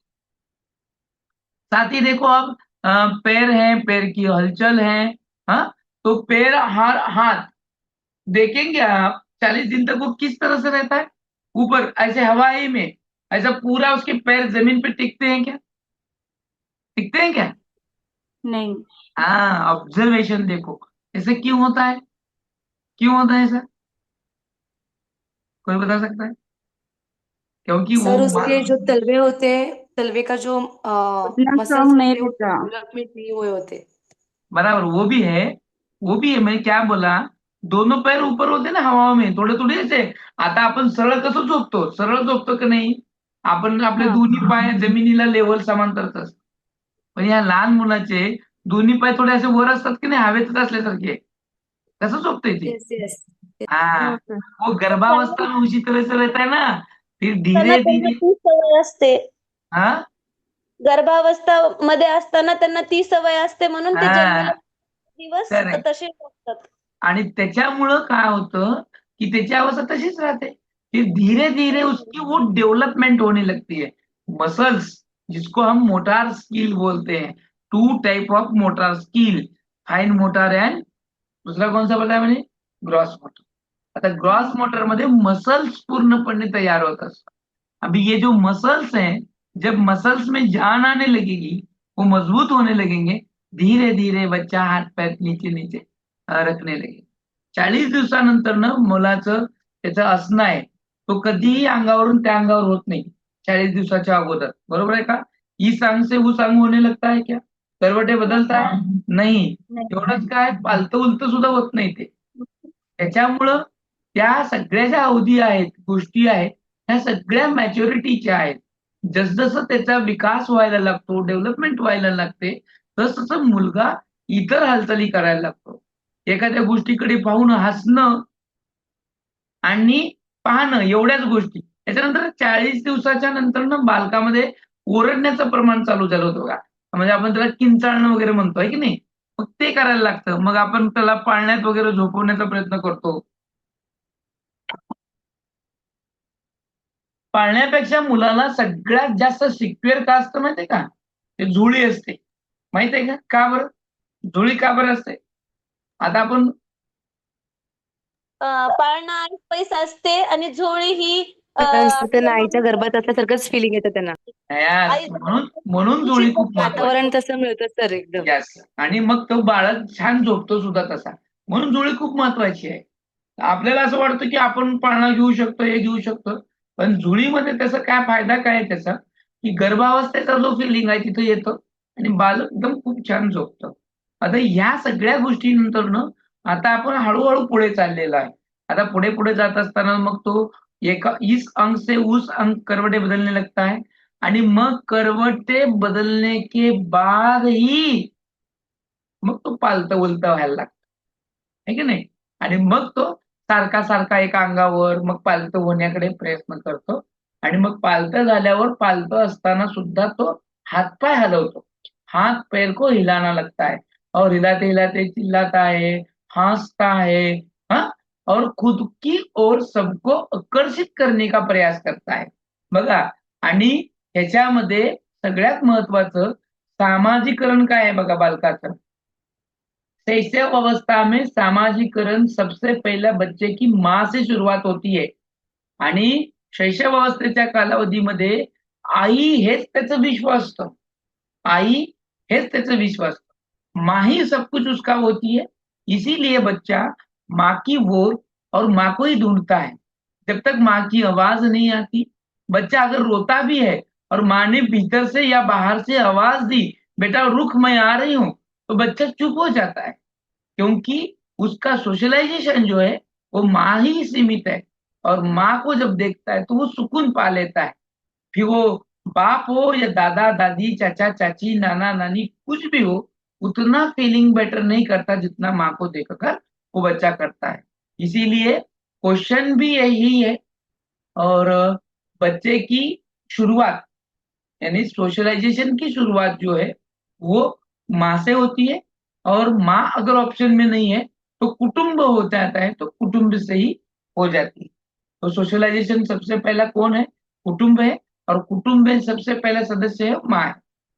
अब पलटा उल्टा हो रहा है, और साथ ही साथ अब क्या करने लगता है, पेट के बल रेंगने लगता है वो, पेट के बल रेंगने लगता है। देखो, पेट के बल रेंगता है कि नहीं रेंगता है? और फिर उसको अभी पूरा घर क्या होने लगता है, कम पड़ने लगता है, बच्चा इधर उधर चलता है, हंसता है देखने के बाद, उल्लो, हा तुम्ही जरी असं समोर त्याला हात केलं घेण्यासारखं, लगेच तो ओळखतो, आयडेंटिफाय करताय या मुझे बोल रहे, लगे मग ते मला घ्या म्हणून असं लगे हात पुढे करतो तो ये सब कुछ हरकतें बच्चे में धीरे धीरे बदलाव आने लगती है, और धीरे धीरे वो आप आसपास के लोगों को भी पहचानने की कोशिश करता है। अगर वो किसी बच्चों को या और लोगों को जब नहीं पहचानता और उसको कोई लेने की कोशिश करता है, तो वो उसकी ओर जाता है क्या? उसकी ओर जाता है क्या? नहीं जाता है। नहीं जाता है। अगर उसको उसके मर्जी के बगैर भी कोई उसको लेता है या फिर खींचता है, लेता है खींचता है, तो क्या करता है बच्चा? वो बच्चा रोता है। यस, वेरी नाइस, वो बच्चा रोता है। और फिर धीरे धीरे अभी बच्चा क्या हो रहा है, अपने घुटनों के बल रेंगना सीखता है, बराबर। और जब बच्चा अपनी इसी वक्त हर एक दहलीज को रांगणं शिकत आहे, आता तो रांगा लागलाय म्हणल्यानंतर ना आपसुकच घरामध्ये बसणार आहे का हा बालक? घर में अकेला बच्चा बैठेगा की क्या करेगा? जेव्हा नहीं। बालक रांगायला लागतं त्यावेळेस ह्या खोलीतनं त्या खोलीतून त्या खोलीतनं अंगणात जाण्याचा तो प्रयत्न करतो, और बच्चा जब घर की दहलीज को रांगता है, छोड़ता है, उसकी सीमाओं को पार करके आगे जाता है, तो दैट टाइम सोशलाइजेशन उसका बढ़ने लगता है। और फिर सोशलाइजेशन के दायरे में आते हैं उसके बाजू वाले लोग, यानी शेजारी, नेबर्स के बाजू में रहते ना, उसका सोशलायझेशन सुरू, ये बाळा, ये सोन्या, ये सोनी करत मग हे, आणि अशातच मग आपल्या घरामध्ये जर दुसरं कोण नसेल ह्या बाळा व्यतिरिक्त, तर मग शेजारची एखादी ताई वगैरे असते बघा, मग ही ताई त्याला घेऊन फिरते, ह्या गावातनं त्या गावात किंवा ह्या घरातनं त्या घरात, मग दुकानाला जा, इकडे जा, घेऊन फिरायला लागते, कशी का असेना। बच्चे की जो गर्दन होती है ना, मान मान असते की नाही, कधी बसते हो? किती दिवसापर्यंत मान सांभाळावी लागते? 3 महीने। गर्दन बहुत ही महत्वपूर्ण बात है, आणि मग त्याच्यानंतर ना हळूहळू हळू सगळ्या गोष्टी मग डेव्हलप व्हायला लागतात। बाळाची बच्चे की गर्दन जो होती वो बैठना बहुत जरूरी होता है, आणि मग हळूहळू याचा हा प्रयास, आता वो गर्दन बैठी है इसीलिए तो अभी बाकी की प्रोसेस कर रहा था वो, जैसे कि चलना रेंगना करना खुद कर है ना, आता रांगता रांगता तो काय करतो, सपोर्ट धरायला लागतो भिंतीला, एखाद्या टाकीला, ठीक आहे नाही, पाण्याची टाकी वगैरे असते आपली, किंवा घरात काही वस्तू असतात त्याला धरून उसको सपोर्ट पकड़ कर वो क्या करता है, ठहरने की कोशिश करता है। और जब ठहरता है तो चुपचाप ठहरता है क्या? नहीं, तो फिर एक एक पैर डालकर आगे सरकने की कोशिश करता है। सबसे पहले बच्चे में जो भी कुछ हरकतें आती हैं 15-20 दिनों से लेके एक 25-26 दिन या फिर 30-31 दिन तक वो प्रोसेस वो बार बार करने के बाद अगले स्टेज में चला जाता है, अगले स्टेज में चला जाता है धीरे धीरे। सब प्रोसेस फास्ट नहीं होती है, सब प्रोसेस फास्ट नहीं होती है। अब बच्चा जब रांगने लगता है ना, तो अवधि आता है 3-4-5 महीनों का, बराबर आहे की नाही? मुलगा रांगायला लागतं कधी? 3ऱ्या महिन्यात जर त्याची मान बसत असेल तर रांगायला त्याला आपसुकच 5 से 6 महीने लागणार की नाही लागणार? हाँ, फिर इसी अवधि में बच्चा फिर धीरे धीरे शब्द निकालना, किसी चीज को देखना, देखकर हंसना, हाँ, ये करते रहता है।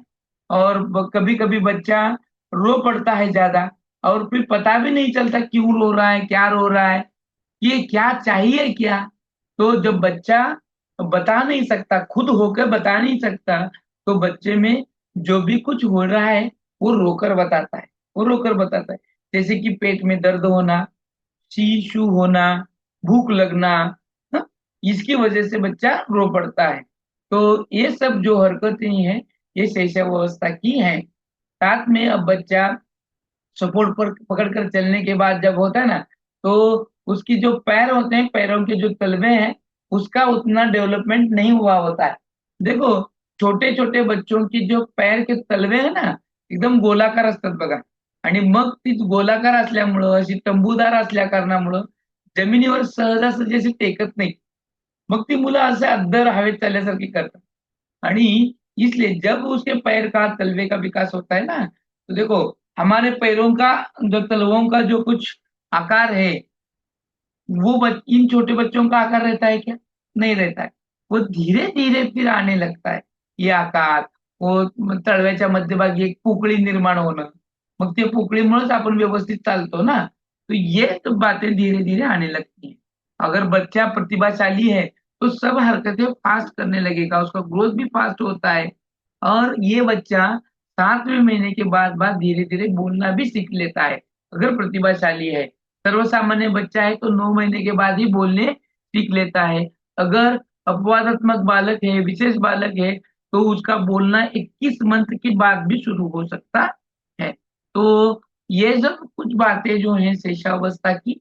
तो क्वेश्चन और एक है जो आ सकता है कि बच्चा जो दिखता है तो कैसा दिखता है. देखो, तो जब बच्चा जन्म लेता है तो सबसे पहले उसका स्वर बहुत बड़ा दिखता है तुलना के शरीर की, बराबर कि नहीं. हाथ पैर पेट इनके मुकाबले स्वर थोड़ा बड़ा होता है बच्चे का, बराबर है कि नहीं. सही है कि गलत है? हो सर, बरोबर आहे सर. तो याचा प्रश्न काय येतो बघा टीईटी मध्ये किंवा सीईटी मध्ये, याचं अनुपात विचारलं जातं. डोक्याचं आणि शरीराचं अनुपात कितना होता है. कितना होता है किसको पता है क्या? त्याला 3:4 म्हणतो आपण. काय म्हणतो त्याला? 3:4. आता ते लिहायचं कसं तेही दाखवून देतो. ते लिहायचं कसं हेही दाखवून देतो. एक मिनिट लिहिणं. हे 3:4 हे प्रश्न आलेला आहे बरं का, म्हणून तुम्हाला सांगत आहे. शरीर आता बघा 3:4 काय आहे. क्वेश्चन कसा आलाय? क्वेश्चन काय आलं ते सांगत आहे कि बच्चे का जो शरीर और सर, इनका अनुपात पूछा गया. अनुपात सर और बदन का, शरीर आणि डोकं याचं अनुपात विचारलं जातं. शरीराच्या तुलनेने बालकाचं डोकं थोडं मोठं असतं आणि याचा अनुपात 3:4 आहे. याचा अनुपात किती आहे? 3:4 आहे. अब मुझे बताओ, ये बच्चा सोचता है क्या? ये बच्चा किसी भूत को देखकर डरता है क्या? ये बच्चा अपने पिताजी को जॉब से निकाले गए या फिर निकाले जाने पर के बारे में सोचता है क्या? शेयर मार्केट गिर गया, बढ़ गया, सोने का रेट बढ़ गया, गोल्ड का बढ़ गया, इसके बारे में चिंता व्यक्त करता है, सोचता है क्या? नहीं. किसकी पड़ी होती है उसको? उसकी खुद की पड़ी होती है. यानी ऍबस्ट्रॅक्ट यहाँ पर वो क्या करेगा? नहीं सोचेगा. मुलाचा अमृत विकास झालेला नसतो, फक्त मृत्यू झालेला असतो, कॉन्क्रीट. हाँ, और उसके बारे में ही सोचता है. अब धीरे धीरे उसके कंसेप्ट क्लियर होने लगते हैं और कंसेप्टों का निर्माण होना शुरू हुआ होता है इस अवस्था में. इस अवस्था में बच्चा सुख और दुख और सेल्फिश होता है. इथं बघा प्रश्न खूप छान येतात. जे जे प्रश्न येतात ते तुम्हाला सांगत आहे मी. या अवस्थेवरती कशा प्रकारचे प्रश्न येतात, मी एवढं डीपली किंवा एवढं वेळ का घेत आहे, तर ज्या पद्धतीचे प्रश्न विचारले जात असतात, ज्या गोष्टीवर फोकस केलं जातं, त्याच गोष्टी मी तुम्हाला सांगत आहे. नाही तुम्हाला वाटेल शैशवावस्था किती पाणी लावाले बाबा, पर यहाँ पर वैसे नहीं है. यहाँ पर क्वेश्चन किस एंगल से पूछे जाते हैं वो इम्पोर्टेंट है. बराबर है कि नहीं? यस और नो? Yes sir. इसीलिए हमें इस अवधि का सब कुछ मालूमात होना जरूरी.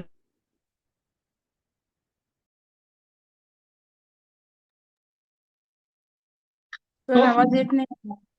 वक्त किसी भी वक्त हमें कौन सा भी स्टडी करते वक्त डीपली करना पड़ता है. शैशव अवस्था में किन बातों को पूछा जाएगा, किन बातों पर फोकस करते हैं, वो होणं मालूम होणं बहुत जरुरी आहे. तर सामाजिकरण याच्यामध्ये काय होतं का, बघा प्रश्न भी कसा येतो.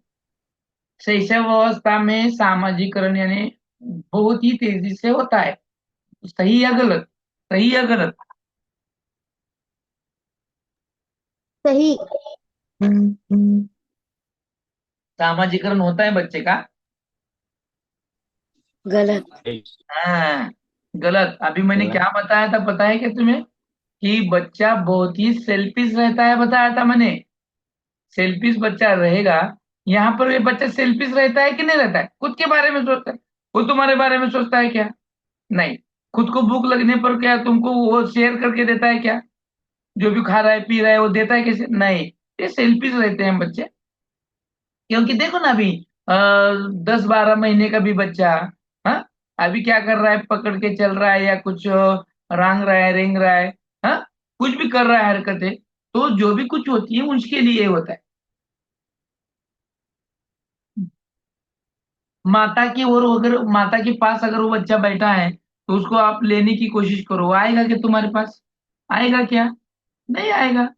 तो ये सब कुछ हरकतें हैं. 2 साल के भीतर बच्चे का ज्यादा सोशलाइजेशन नहीं होता है.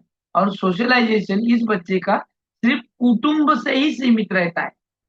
जब बच्चा यहाँ से बाहर पढ़ता है तब सोशलाइजेशन आता है. सोशलाइजेशन में कुटुंब आते हैं, मित्र आते हैं, हाँ, बाकी के दोस्त अहबाब वगैरह सब सब कुछ आने लगते हैं. तब उसका सोशलाइजेशन ज्यादा होता है. यहाँ का उतना सोशलाइजेशन नहीं होता है.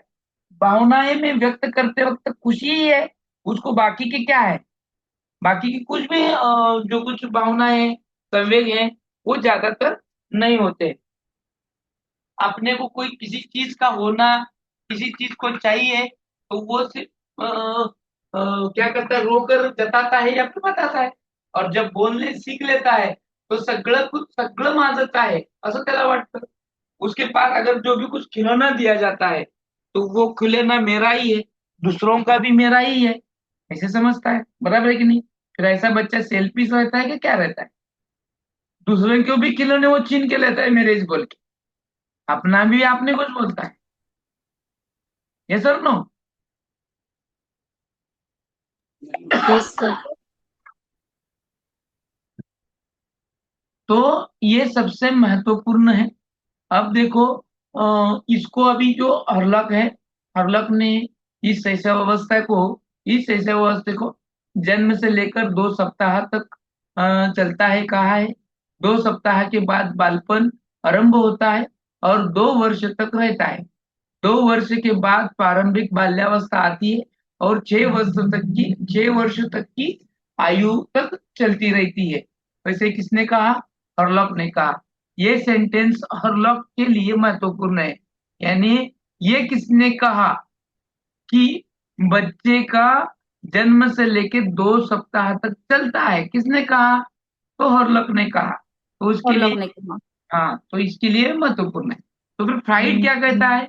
मानव को जो कुछ भी बनना होता है वह प्रारंभिक 5 वर्षों में ही बन जाता है. फ्राइड कहता है, देखो कितना प्रयास करके कहे, अगर मनुष्य कुछ भी बनना चाहता है तो वो प्रारंभिक वर्ष में 5 वर्षों में ही बनता है, जो भी कुछ बनना है. इस अवस्था में बालक अपरिपक्व होता है तथा दूसरों पर पूर्णतः निर्भर होता है, मैच्योर नहीं होता है. क्योंकि ठहरना भी, बच्चे को ठहरना भी है तो किसी न किसी सपोर्ट को पकड़ कर ठहरना है. हाँ, जो भी कुछ है, चलना है, ये करना है, ये सब कुछ दूसरों पर निर्भर है. तो ये सब कुछ भी जो होता है, एक तो वो अपरिपक्व यानी मैच्योर नहीं होता है और दूसरों पर निर्भर होता है. खान पान हो, जो भी कुछ, जो भी किस चीजें चाहिए, इसीलिए भी वो दूसरे पर निर्भर रहता है.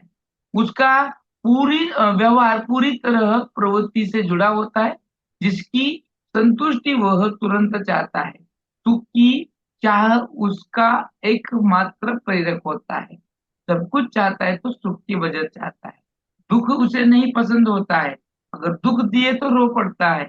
और जो भी कुछ चाहिए तुरंत चाहिए, और तुरंत देंगे तो चुप बैठेगा. जैसे कि उसके हाथ में कुछ खिलौना था और खिलौना आपने खींच लिया, बच्चा रो पड़े।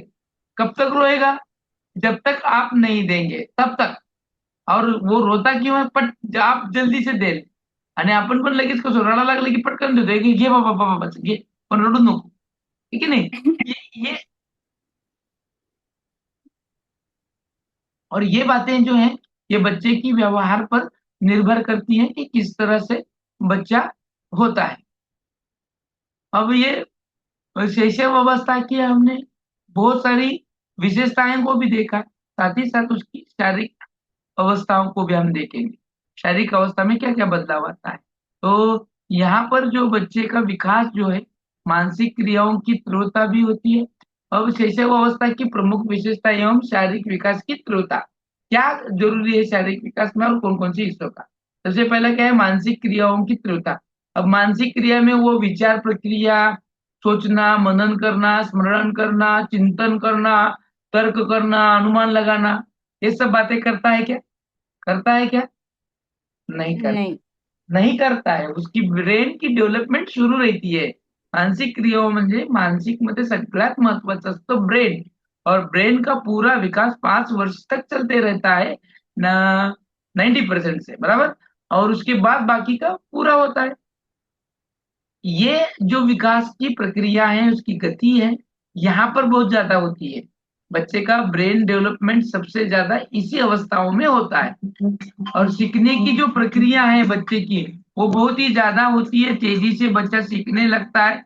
बच्चा जो भी सीखता है वो तीव्र गति से सीखने लगता है, जो भी, जैसे कि चलना, रेंगना, हाँ, बैठना, हाँ, गुनगुनाना, चिल्लाना, रोना, ये सब कुछ बातें तीव्र गति से सीखने लगता है। बच्चा इस अवस्था में दूसरों पर निर्भर होता है, जो भी कुछ करे माँ ने करे, माँ ही हमें देखे, माँ ही हमें बोले, माँ ही सुने, यही इसीलिए वो दूसरों पर निर्भर होता है। और बच्चे आत्म प्रेम की भावना होती है, सगळ्यांनी मलाच प्रेम करावं, आत्म प्रेरणा, और खुद पर भी प्यार करता है, इसीलिए सबका ध्यान आकर्षित करने की कोशिश करता है। और इसी वजह से हम बच्चों को बहुत ध्यान देते हैं और देना भी चाहिए। और ये मैंने कहा ना, सेल्फिश होता है सबसे ज्यादा, वो भी बात लागू होती है, क्योंकि क्वेश्चन ही वैसा आया था पिछले 2018 19 18 19 में। तो उसी हिसाब से इस अवस्था को समझना भी बहुत जरूरी होता है। सामाजिक भावनाओं का विकास तीव्र होता है, साथ ही साथ सामाजिक विकास जो हो रहा है उसका, वो सिर्फ घर से तक ही सीमित है, घर के बाहर सीमित नहीं है। कुछ नए लोग आ रहे हैं, नए लोग जा रहे हैं, उसके बारे में ही सीमित रहता है। अनुकरण द्वारा सीखता है बच्चा, हाँ, जो भी कुछ सीखता है वो अनुकरण द्वारा ही सीखता है, अनुकरण द्वारा ही, और संयोगों का प्रदर्शन करता है। ये और संवेग ज्यादा नहीं होती।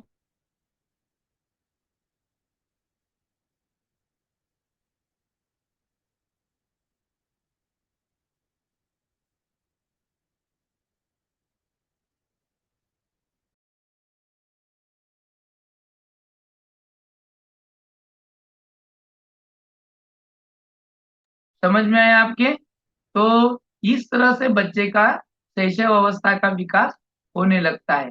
अब हमें देखना है बाल्यावस्था, लेकिन बाल्यावस्था को हम जानेंगे कल।